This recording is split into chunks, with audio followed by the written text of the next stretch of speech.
The other book I want to mention to you is Enough by Cassidy Hutchinson. And Cassidy was the incredibly brave young woman who testified before the January 6th committee. She had worked in the Trump White House. She was an aide to Mark Meadows, who was Trump's chief of staff. And this book, who her collaborator was Mark Salter, who's a friend and an incredible writer, you get the background of Cassidy's life. You get a literal fly on the wall in the White House.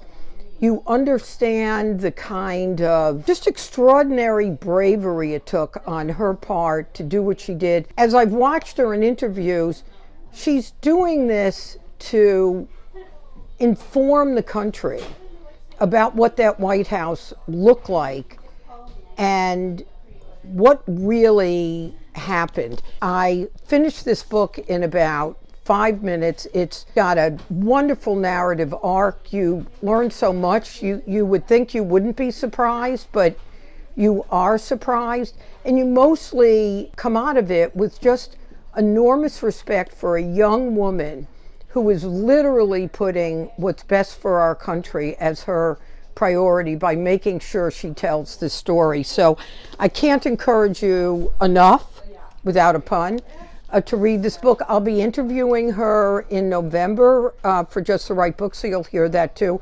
But I urge you to pick up the book. It's the #1 bestseller on the New York Times list for a good reason.